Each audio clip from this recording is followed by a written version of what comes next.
اعوذ باللہ من الشیطان الرجیم بسم اللہ الرحمن الرحیم۔ شروع اللہ پاک کے نام سے جو بڑا مہربان نہایت رحم کرنے والا ہے۔ حال ہی میں قیامت کی ایک اہم ترین نشانی پوری ہو گئی ہے۔ یہ اہم ترین نشانی صحیح مسلم چیپٹر فتنوں اور قیامت کے دور کے اندر اس طرح سے موجود ہے کہ حضرت عائشہ رضی اللہ تعالی عنہا فرماتی ہیں کہ میں نے رسول اللہ صلی اللہ علیہ وآلہ وسلم کو یہ فرماتے ہوئے سنا کہ دن اور رات کا نظام اس وقت تک ختم نہیں ہوگا، یعنی قیامت اس وقت تک قائم نہیں ہوگی جب تک لوگوں کو ایک بار پھر سے لات و عزیٰ کی عبادت پر نہ لگا دیا جائے۔ آج سے 1400 سال پہلے جب مشرکین مکہ نے دین ابراہیمی کو چھوڑ کر جہاں پر اپنے کئی سو بت بنا لیے تھے، ان کے اندر سب سے اہم ان کے 3 بت تھے جن کے نام تھے لات، منات اور عزیٰ۔ یاد رہے کہ مشرکین مکہ مشرک تھے، کافر نہیں تھے، وہ بھی اللہ کو مانتے تھے، کعبہ کا طواف کرتے تھے، لیکن ساتھ ساتھ ان 3 فیمیل دیویوں کو اللہ کی بیٹیاں کہہ کر اور ان کے بت بنا کر ان کی عبادت بھی کیا کرتے تھے اور ان کے نام پر قربانی بھی کیا کرتے تھے۔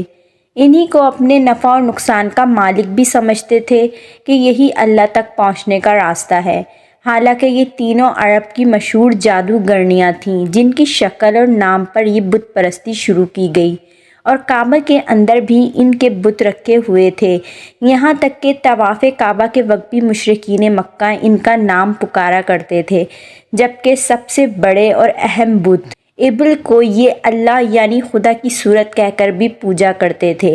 ان چاروں کو ملا کر کعبے کے اندر 360 بت رکھے ہوئے تھے۔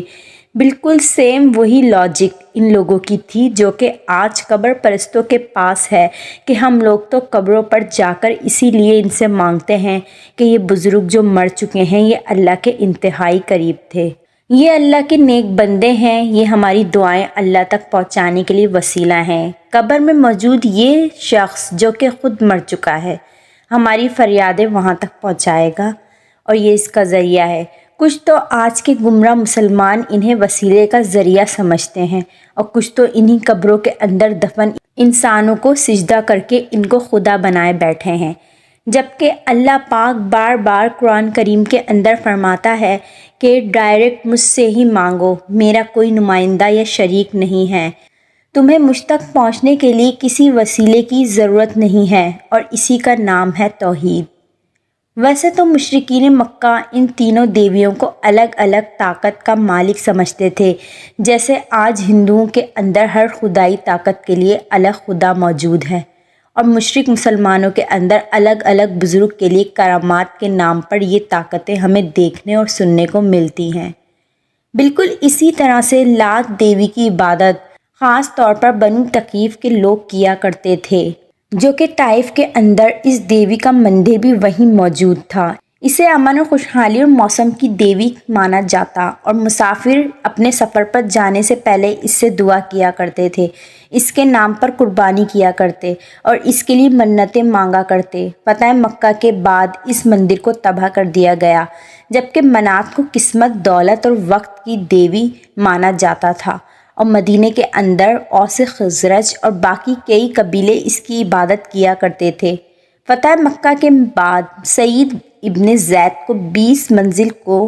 توڑنے کے لیے بھیجا گیا۔ ایک سیاہ فام عورت نے ان کا راستہ روکنے کی کوشش کی، لیکن اسے قتل کر کے سمندر میں مسمار کر دیا گیا، جبکہ عزیٰ کو طاقت، حفاظت، اولاد، حسن، جذبات اور محبت کی دیوی مانا جاتا تھا، اور مشرکین مکہ جنگوں کے اندر جبل کے بعد اس کو مدد کے لیے پکارا کرتے تھے۔ یہ دراصل ایک زندہ جادوگرنی تھی جو کہ وادی نخلہ کے اندر 3 درختوں کے نیچے اپنا مندر بنا کر وہاں پر رہتی تھی۔ وادی نخلہ وہی ہے جہاں پر جنات نے رسول پاک صلی اللہ علیہ وآلہ وسلم کے ہاتھ پر اسلام قبول کیا تھا۔ شیطانی جنات اس کے مجسمے کے اندر داخل ہو کر آوازیں نکال کر عرب کے لوگوں کو گمراہ کیا کرتے تھے۔ عرب کے مشہور قبیلے بنو قریش، بنو غطفان، بنو ثقیف، بنو کنانہ، یہ سب اس کی عبادت کیا کرتے ہیں،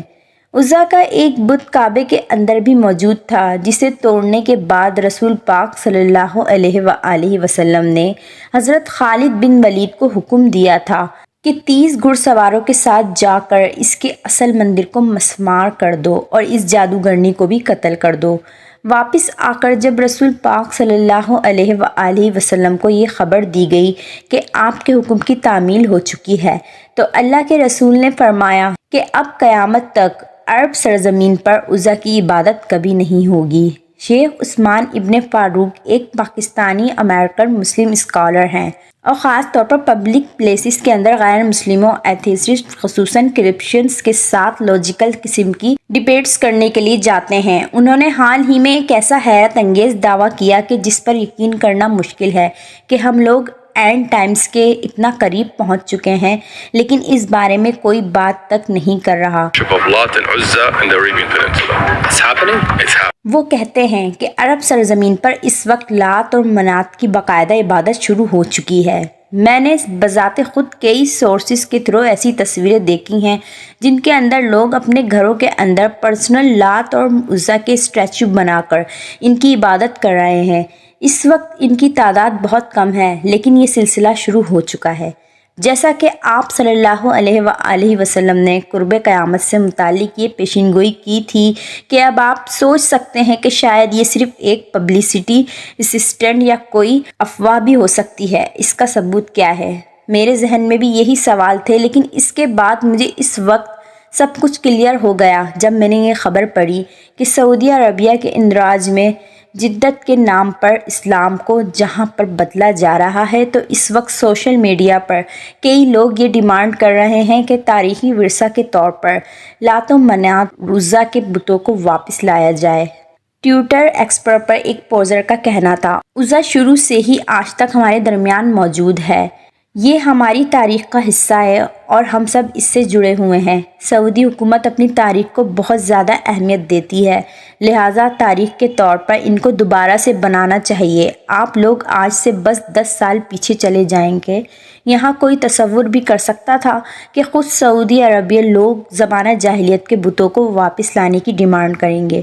وہ بھی ٹورزم کو بڑھانے کے لیے۔ تاریخی ورثہ کے طور پر جسے میوزیم کے اندر رکھا جائے گا، پر آج کے سعودی لوگوں کی سوچ اور سعودیہ کے اندر ہوتا ہوا لبرل قسم کا برتاؤ یہ بتا رہا ہے، اور یہ ممکن ہے بہت جلد سعودی حکومت اسے ظاہر بھی کر دے، اور یہ خبر دسمبر 2023 کی ہے۔ دوسرا، اگر اس وقت عرب کے اندر کچھ لوگ لات و منات کی باقاعدہ طور پر عبادت شروع کر چکے ہیں تو یہ ایک سیکرٹ ہے، اور آپ جانتے ہیں کہ سیکرٹ چیزیں یوں پبلک کے اندر کبھی بھی نہیں پیش کی جاتی جب تک کہ اس کے اندر شامل کوئی شخص اس کا انکشاف نہ کر دے، یا پھر کسی خاص فورسز سے ایسی خبریں باہر کسی اور تک پہنچتی ہیں۔ یعنی اللہ کے رسول کی پیشین گوئی بہت جلدی پوری ہونے کے قریب ہے۔ ایک اور صحیح حدیث کے اندر آپ صلی اللہ علیہ وآلہ وسلم نے فرمایا کہ قیامت تب تک قائم نہیں ہوگی جب تک کہ دوست قبیلے کی عورتیں ایک بار پھر سے ربیع الخلاصہ کا طواف شروع نہ کر دیں۔ مکہ شہر کے ساؤتھ کے اندر یمن ملک کے پاس ایک قبیلہ رہا کرتا تھا جسے بنو دوست کہا کرتے تھے۔ زمانہ جاہلیت کے اندر یعنی اسلام کی آمد و فتح مکہ سے پہلے ان لوگوں نے یہاں پر اپنا ایک مندر بنا رکھا تھا جسے وہ یمن کا کعبہ کہا کرتے ہیں۔ اس جگہ پر شرک و بت پرستی کے علاوہ دنیا کے ہر غلیظ کام ہوا کرتے ہیں۔ فتح مکہ کے بعد صرف کعبہ سے بتوں کا خاتمہ نہیں ہوا، بلکہ رسول اللہ صلی اللہ علیہ وآلہ وسلم نے اپنے صحابہ کو وہاں پر بھی بھیجا جو کہ بت پرستی کا گڑھ تھا۔ یعنی اس وقت کے سب سے اہم اور بڑے مندر جن میں سے ایک دلیل خلاصہ بھی تھا، اسے توڑنے کے لیے رسول پاک صلی اللہ علیہ وآلہ وسلم نے حضرت جریر ابن عبداللہ کو بھیجا۔ ان کو یہاں پر اچھی خاصی مزاحمت کا سامنا کرنا پڑا کہ اتنی بڑی عمارت تھی کہ اس کا ایک پتھر 40 لوگ اٹھایا کرتے تھے، اور بڑی مشکل سے اس کو تباہ کر کے اس کا ملبہ یعنی کہ اس کے پتھروں کو وہیں پر چھوڑ دیا گیا۔ حضرت جریر ابن عبداللہ نے رسول اللہ صلی اللہ علیہ وآلہ وسلم کا حکم جنگ سے پہلے سنایا کہ یا تو مزاحمت نہ کرو، اسلام قبول کر لو، یا پھر جنگ کرنے کے لیے تیار ہو جاؤ۔ کچھ لوگوں نے اسلام قبول کیا تو باقی 100 کے قریب لوگ مزاحمت میں یہاں پر مارے گئے۔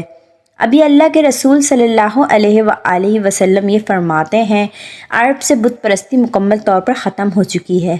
اس کے الٹ آپ نے فرمایا کہ قیامت سے پہلے بنو دوست کی عورتیں اور دوستی قبیلے کی عورتیں ایک بار پھر سے اپنے ورثے اور کلچر کے بت پرستی کے دین پر واپس آ جائیں گی۔ یہاں پر عورتوں کا مطلب یہ ہے قبیلے کی نسل، کیونکہ عورتیں ہی کسی معاشرے کے اندر نسل بڑھانے اور اولاد کی تربیت کی ذمہ دار ہوتی ہیں۔ کنگ عبدالعزیز کے دور کے اندر ملٹری آپریشن تک کرنا پڑا، ابھی یہ ممکن ہے کہ اصل صورت میں نہ صحیح بلکہ علامتی طور پر کسی اور صورت میں، جیسا کہ ہم نے اوپر جانا کہ ممکن ہے سعودی ورثہ یا ٹورزم کے طور پر اسے دوبارہ سے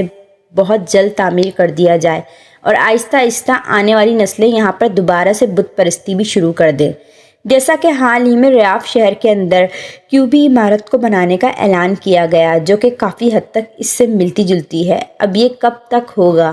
یہ تو کوئی نہیں بتا سکتا، کیونکہ مستقبل کا علم تو صرف اللہ کے پاس ہی ہے، لیکن ہمارا یقین اس بات پر ہے کہ یہ بہت جلد ہو کر رہے گا۔ دیکھیے، اس بات کے اندر کوئی شک نہیں کہ ہم لوگ اس وقت آخری زمانے کے اندر یا آخری زماں کے اندر ہی جی رہے ہیں، اور اس کا آغاز اس وقت ہو گیا تھا جب 1881 کے اندر فرعون مصر کی لاش ملی، جس کے بارے میں اللہ نے قرآن کریم کے اندر فرمایا تھا کہ میں تجھے مستقبل کے اندر آنے والوں کے لیے یا پھر آخر میں آنے والوں کے لیے نشانی بنا دوں گا۔ اور ہم وہی لوگ ہیں جو کہ آخری وقتوں کی نشانیوں کو اپنی آنکھوں سے دیکھ رہے ہیں، لیکن افسوس کہ کچھ لوگوں کی آنکھیں اس وقت بھی بند ہیں۔